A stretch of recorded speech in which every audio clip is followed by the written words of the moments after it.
This is Behind the Headlines, with behind-the-scenes analysis on issues affecting Pennsylvanians, sponsored by the Susquehanna Valley Center for Public Policy. Now, here's your host. From Philadelphia to Erie and from Scranton to Pittsburgh, it's Behind the Headlines. Hi, I'm Charlie Greenewald, Senior Fellow of the Susquehanna Valley Center for Public Policy, and I'm joined as usual by my co-host, Maura Donnelly, who's on location in Mechanicsburg, right, Maura? That's exactly where I am, Charlie. Nice to see you. Nice to see you too. Why, we are, of course, continuing during this turbulent time to consider the issues of climate change and of energy and energy self-sufficiency. And therefore, we decided that what better guest to have with us than Rachel Gleason, who is the Executive Director of the Pennsylvania Coal Alliance. Welcome to the show, Rachel. Thanks for having me, Charlie.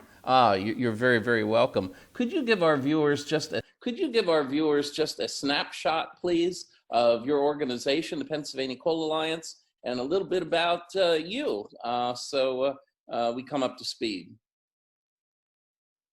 Sure. The Pennsylvania Coal Alliance is we have about 200 member companies, close to 200 member companies, and we represent the bituminous coal operators in Pennsylvania, in addition to the manufacturing and service providers in Pennsylvania that support the mines. So not only the mines that produce the coal and extract the coal, but also, larger companies, the environmental firms, the machinists, the geologists, the hydrologists, everything that supports our industry in Pennsylvania. We are the third largest coal producing state in the nation, which a lot of folks east of the Susquehanna don't really realize, but if you go out west, we have quite a footprint in about 25 different counties. We are a huge contributor to Pennsylvania's economy. We contribute over $4 billion a year in economic impact and have employ about 18,000 jobs directly and indirectly. About myself, I started with the Coal Alliance in 2014. Prior to that, I kind of grew up in the General Assembly, worked in the private sector a little bit, started as regulatory affairs manager for the Coal Alliance in 2014, and then with some changes in leadership, fell into my current position in about 2016. Congratulations, I think. Yeah. So one of the issues we want to talk to you about today, or the issue we want to talk to you about, is affectionately referred to as RGGI, which is the Regional Greenhouse Gas Initiative. And I think a lot of people are hearing about this, but I think they have no idea what it is, what it means, and why it's important or troublesome for Pennsylvania. So can you tell us a little bit about RGGI? Yes, in this scenario, RGGI is not a person. Yes. It is the Regional Greenhouse. You need to know that. Yeah, it's the Regional Greenhouse Gas Initiative. It is a interstate compact between about 10 states, primarily New England. New Jersey joined in, so as by way of background, RGGI was first thought of, it was kind of born in 2005, but it did not take effect until 2009. It's about 10 states, all of New England, so we're talking Maine, Connecticut, New Hampshire, Vermont, Rhode Island, New York. New Jersey joined and then left, and now they're back in. Maryland and Delaware participate, and Virginia is slated to join. What RGGI is, it's a multi-state compact, and they tax fossil fuel generation. So essentially, via requiring the purchasing of allowances, that generation is taxed, and that goes on coal, natural gas, and oil that makes any kind of electricity. Quarterly auctions are held to determine the amount of price adder or tax that the generators would have to pay. And then over time, that amount decreases in effect to shutter that fossil fuel generation. In Pennsylvania, what the governor is proposing, what the governor, and I might be getting ahead of myself, ordered with his executive order last October, has resulted in impacting electric generating units, so natural gas, coal, oil, that create over 25 megawatts of nameplate, have over 25 megawatts of nameplate capacity, and send more than 10% of their generation to the grid. So what's Pennsylvania's status? Have we joined? Are we part of it? Are we looking at it? We have not joined. There's a lot of moving parts. First, Pennsylvania's regulatory process, if you're familiar with it at all, is quite complicated. So the governor signed the executive order last October. That executive order ordered the Department of Environmental Protection to develop regulations, essentially joining Pennsylvania to RGGI. There was some conversation since then if we were going to have a inter or intra-state program, but DEP has since come out with the regulations that they're proposing, and they want to join RGGI. So that process, I think the initial proposed draft went to the Air Quality Technical Advisory Committee in like January or February. And since then, they have presented it to the Air Quality Technical Advisory Committee and the Citizens Advisory Council for their recommendations, which we can get into later, but neither committee voted to move the regulation forward. But the governor's executive order has a July 31st end date for those regulations. And I think he still plans, as of today, giving that regulation to the Environmental Quality Board, which is the first step in a proposed reg, for recommendation. Well, Rachel, you said that you are a child of the legislature, and so was I for many, many years. My question to you would be, what is the consensus, or is there a consensus on Capitol Hill in Harrisburg regarding this executive order? And the legislature can clearly pass a statute that will override whatever executive orders he may want to issue. Is there any movement in that direction? Well, Charlie, I would say that I don't believe there is a consensus that the governor has the legal authority to join an interstate compact or impose a tax without General Assembly approval. Aside from that, he seems to be going full steam ahead with this process. There are two bills, Senate Bill 950 and House Bill 2025, that were introduced in those respective chambers that pretty much, not pretty much, they do delineate a process for which if the governor if the governor wants to develop regulations according to the Air Pollution Control Act, he can develop them, but they have to be for submittal to the General Assembly.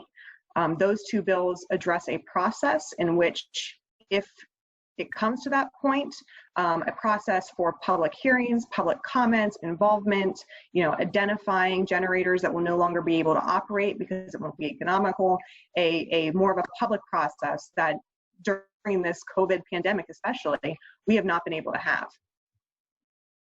Laura? So there are a lot of, you're not alone in terms of your distaste for RGGI at this point. And Harrisburg's big on building coalitions. Is there a coalition forming to be prepared for this? Or do you want to mention a couple other groups that might be with you on this? Or, how is that working in terms of getting the word out about this? Sure. Well, getting the word out has been a little bit difficult given everything's COVID every day. But yes, there was a coalition formed earlier this year called the Power PA Jobs Alliance. And there's quite a number of members. It's a very strong union presence. We have support from the Boilermakers, IBEW, AFL-CIO, in addition to folks like the Pennsylvania Manufacturers, the NFIB, the Pennsylvania Coal Alliance, the generators, the railroads. When you take coal to a power plant, it doesn't always go by river. In Pennsylvania, it goes by rail or truck. So, there's a lot of industries that are directly impacted by the anticipated closure of power plants should Pennsylvania join RGGI. Well, Rachel, how many coal-fired electricity plants are there in Pennsylvania, and how much Pennsylvania mined coal is used in those plants? We have 5 traditional coal-fired electric generating units in Pennsylvania left. Since deregulation in 1996, I believe that the numbers around 19 have closed. So we only have 5 left. There are 3 very large ones in Indiana and Armstrong County. That's Keystone, Conemaugh, and Homer City. There's another one in Cheswick, in Pittsburgh, and another one in Montour County called Talon, and one in York County, which is Bruner Island. As you may know, Bruce Mansfield's First Energy, which was First Energy Solutions, which is now Energy Harbor, closed their Bruce Mansfield plant this past year, so we are down to 5. As far as the coal that goes to those plants, and I can get a little in the weeds on this, but we have about 9 million tons of our production goes to those plants. And it's very interesting when you look at the river system and where plants are located and how coal gets there. If those plants were to close, then that coal would have to go elsewhere and flood markets that are already flooded. So the direct line that we have to a lot of our remaining plants is about a third or a fourth of our annual production. That said, and not to get too nerdy on coal, but we have thermal coal and met coal, so only thermal coal goes to those power plants. So I know a couple of other states have really looked at this very thoroughly and have done some economic analysis work on it. Has Pennsylvania done an economic analysis? Have they determined what the impact would be?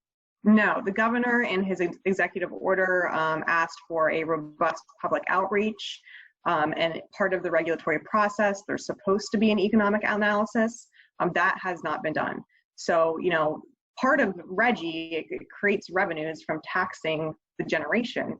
And the department, under what they are trying to do, which again, legally, we don't even know that they can do it, is using the Air Pollution Control Act. And therefore, they can only put the funds into the Clean Air Fund, and that can only go towards certain projects. So there's no effort to help with displaced workers. There's no analysis of the economies of, what the mom and pop shop down the street from this major power plant is going to face, what some of the school districts are going to face. We had a virtual press conference a couple weeks ago, and some of the school districts in Indiana County were just devastated. I mean, they would think that they would have to shut down and merge with someone else because this would be, 30% of their operating budget comes from the taxes paid by these power plants. So there's been no real economic analysis on the schools, on the local impact, the county impact, or the jobs. That will be lost with the proposed implementation of joining Pennsylvania to RGGI. Do you think there's any go ahead, Charlie. Oh, I was just going to say in the last 30 seconds, could you tell us if you think these projections will be forthcoming anytime soon? I do not know. That's something the department paid for modeling to be done on a policy, what they call a policy and a reference case on emission reduction, what they think will happen, but they have not come forth with any kind of economic modeling. I know that was requested by both the Air Quality Technical Advisory Committee that did not propose to forward the proposed regulation, and a large reason of that is because the impact, devastation that would have in a lot of these Western Pennsylvania communities. Okay, well, thank you very much, Rachel, for being with Mara and myself this morning. We can't thank you enough. We and our viewers need to keep our eyes on RGGI and what happens and what effect it could possibly have on our communities. Thank you very much. We look forward to having you back. Thank you both. Anytime. Thanks, Rachel. Mm-hmm. We'll be right back with a second segment of Behind the Headlines right after this. Behind the Headlines is brought to you as a public service by the Pennsylvania State Association of Township Supervisors, the largest, most influential municipal association in the Commonwealth. Since 1921, PSATS has been preserving and strengthening township government and securing greater visibility and involvement for townships in the state and federal political arenas. Covering 95% of Pennsylvania's land mass, townships represent 5.5 million residents, more than any other type of political subdivision in Pennsylvania. Behind the Headlines is also brought to you by the Hospital and Health System Association of Pennsylvania, helping hospitals provide healing, health, and hope to communities across the state. And by the Pennsylvania Chamber of Business and Industry. The Pennsylvania Chamber serves as the frontline advocate for business on Pennsylvania's Capitol Hill by influencing the legislative, regulatory, and judicial branches of state government. Additional underwriting provided by the Worrell Corporation Foundation, based in Carlisle, Pennsylvania, by the Edward H. and Jeannie Arnold Foundation, and by the Pennsylvania Manufacturers Association. Business in Pennsylvania is our business. Behind the Headlines is also supported as a public service by the Pennsylvania Highway Information Association, the go-to source to learn about transportation projects and issues. Visit pahighwayinfo.org. Hi, this is Charlie Greenawalt. Welcome back to Behind the Headlines. Maura Donnelly and I are joined for this segment by Robert Latham, who is the Executive Vice President of the Associated PA Constructors. Bob, welcome back to the show. Thank you, Charlie. Hi, Maura. This is the first time that we've ever been together where we were not in the same. Or we haven't been together. Studio. Where are you broadcasting from, Bob? Well, fortunately, our offices are in a green county, so we are able to be there. So the background there is actually my office in Harrisburg. Okay. I'm going to let Maura start out the questioning today, because there's certainly no shortage of issues to examine when we're looking at the highway industry and the pandemic. Maura, why don't you take it from here? Hello, Bob. It's great to see you again. I know Maura. that the highway construction industry was dramatically impacted by COVID-19, and that it was really a tough situation for a lot of your members at APC. And Yes. Can you tell us a little bit about what they went through during this time frame, and maybe bring us up to speed about where they are now? Sure. Pennsylvania became one of only 3 states that ever actually closed down highway construction at the very beginning of the COVID-19 stay-at-home order. And so that was particularly difficult. We had, more so for the folks that work on highways and bridges and the uncertainty in their lives than the owners of companies, so to speak.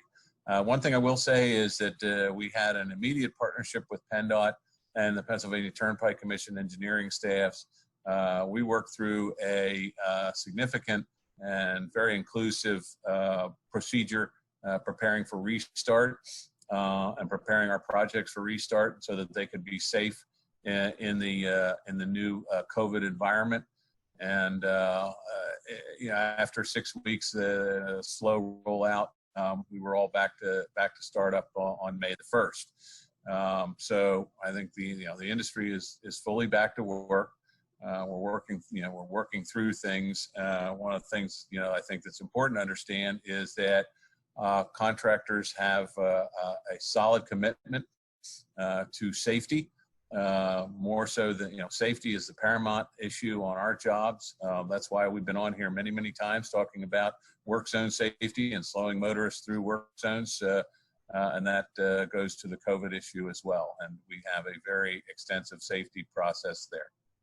Well, there could not have been a safer time to be working on the roads than during COVID-19, because nobody was driving. So well, yeah, unfortunately during the slowdown we were shut down, but exactly. That's kind of water under the dam at this point. What we're hoping to see is throughout the summer that we will be able to work with PennDOT. We'll be able to work with the Turnpike Commission and accelerate some of these projects. Take advantage of good weather. Hopefully, we'll have a good weather summer. We'll catch up and we'll minimize cost of this shutdown. Minimize the cost that this shutdown has imposed upon the industry, and will ultimately be passed on to consumers. Well, Bob, all industries have different tactics and techniques that they have to use when reopening to keep their employees safe from this pandemic. What are specifically some of the strategies that have to be used by your organization out on the highways? Well, of course, we have on all these projects there's a project trailer, I guess, if you will, a project office. So we have implemented very strict cleaning provisions for the project offices on a daily basis. We have signage. We have restrictions on people entering those project offices. They must have masks. Our companies also have very strict procedures in monitoring the health of their employees. So there is temperature checking.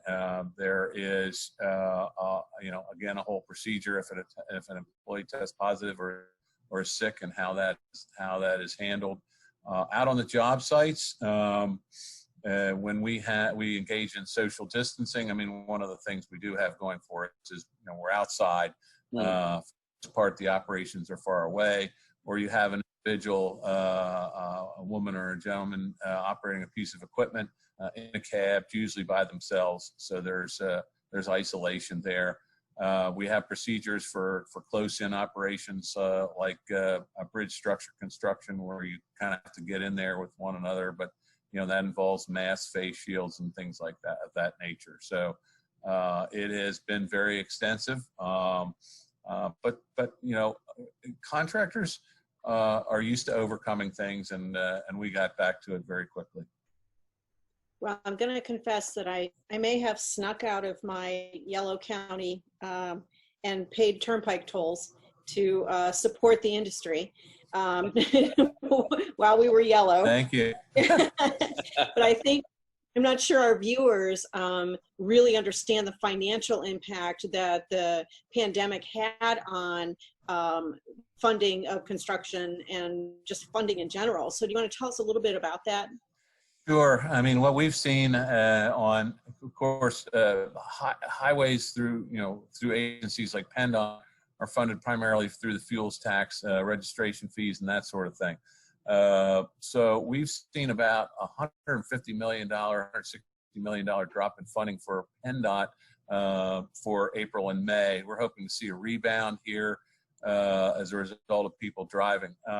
Harder hit, more impacted was the Pennsylvania Turnpike Commission, because the drop in driving is all on tolls, and really put a crimp in their finances. Enter into that, ever since 2007, Act 44 has imposed about a $400 million shift, if you will, of toll revenue to support PennDOT multimodal funds, and also the Public Transit Assistance Fund in the Pennsylvania General Fund. So, I'll go back there. So you pay tolls to the Turnpike. They in turn take that money. They buy bonds with it. They sell the bond proceeds are then shifted to PennDOT, and then that goes over to the general fund in order to pay for public transit. That schematic expires in 2022, but it's also something that we think is unsustainable, and we're seeing it as unsustainable because now, because of this slowdown in revenue from tolls, the Turnpike is not able to make their bond payment for July. So they've been, when I say not able to make it, that means that they've been granted a grace period, an extension, sort of like you've seen with CARES Act for legislation allowing people to defer mortgage payments and things like that, things of that nature. So we've had extensive conversations with PennDOT officials and other officials. They are very confident that this time extension, if you will, of the PennDOT's payment, of the Turnpike's payment to PennDOT, will not disrupt anything in the near term. But the longer that it goes, it could have a severe impact on public transit and other what we call multimodal funds. That's support for Amtrak, support for bicycle and pedestrian facilities, and other things things of that nature. On the highway side, there's a little bit of wrestling going on between the Independent Fiscal Office and the Department of Revenue as to how extensive this impact will be on sort of that PennDOT issue. And IFO says not so much. Revenue says much greater. And I think we're sort of in this whole we don't know at this point. It's really hard to say. Well, Bob, going back to the safety protocols, you and your organization works with the Turnpike. Your organization works with PennDOT and other contractors, I imagine. Does every organization have the same conception of what social distancing is, of what the safety protocols should be, Bob? How do you mesh all these different organizations together so they can work together? Well, first of all, I'm happy to say that in terms of getting our industry up to speed on our safety plans, we've had the Turnpike Commission and PennDOT in the room with representatives of our industry, also representatives of the consulting design community that would allow them to coordinate all of that. So we're all sort of on the same page there. I would say the challenge has been to look at all of the various regulatory agencies and make sure that we're all in agreement on what we're doing there. So you have the CDC, you have the Occupational Safety and Health Administration, you have the Pennsylvania Department of Labor and Industry. But over and above all of those now is the Pennsylvania Department of Health. There is guidance issued for general construction, which really gets more to residential and commercial construction, but some of that spills over into us as well.